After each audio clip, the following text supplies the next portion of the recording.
आज राष्ट्रपति जी की अभिभाषण पर धन्यवाद प्रस्ताव को समर्थन करने के लिए खड़ा हुआ हूँ। सिक्किम के ओर से सारे नवनिर्वाचित सदस्यों को हम बधाई देते हैं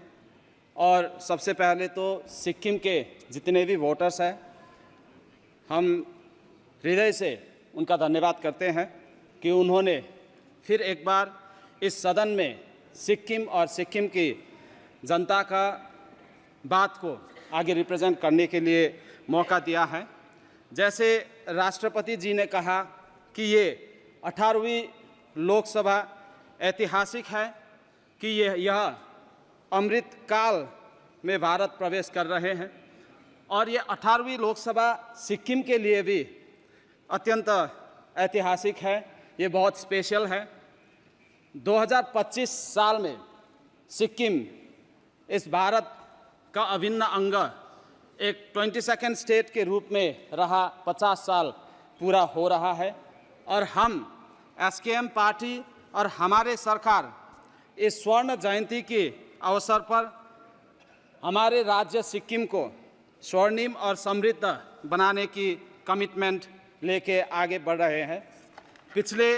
10 साल में एनडीए सरकार ने सिक्किम को हर सेक्टर में सहयोग किया है।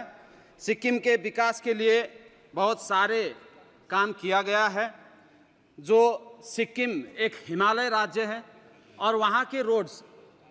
बहुत नैरो हुआ करता था और सिक्किम में एक ही नेशनल हाईवे था जो कि सेवक से लेके गैंगटोक तक 2 लेन वाला था और आज भी वो सेवक से लेके रंफू तक का जो NH10 का स्ट्रेच है, इसमें बहुत सारे डिस्टर्बेंसेस है। तो हमने और हमारे सरकार ने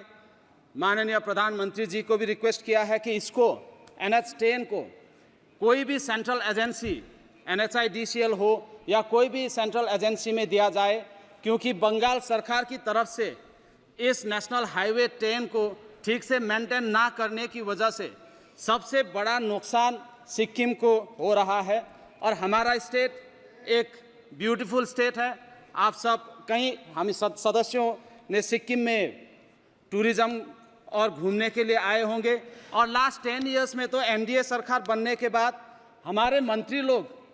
हर एक 3 महीने में, हर एक महीने में सिक्किम आ रहे हैं और सिक्किम एक बहुत ही पीसफुल स्टेट है। जिन पीसफुल स्टेट को हम इसको मेंटेन करने के लिए सिक्किम सरकार ने हर काम किया है। लेकिन रोड की जब बात आती है सभापति महोदय, हम आपके माध्यम से सरकार को ये बताना चाहते हैं कि हिमालयन रीजन में सिर्फ सिक्किम की ही बात नहीं, चाहे कोई भी हिमालयन रीजन हो, उस रीजन में टिपिकल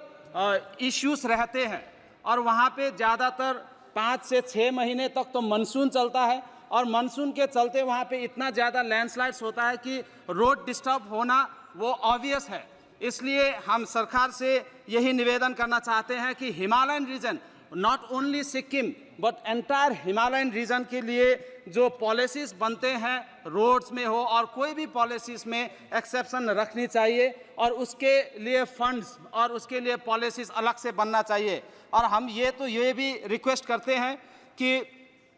जितने भी पॉलिसीज़ बनते हैं उसके लिए हिमालयन रीजन के लिए स्पेशली अलग सा कमेटी बनना चाहिए जिसमें कि हिमालयन रीजन का टिपिकल इश्यूज डिस्कस हो। जैसे कि भारत इस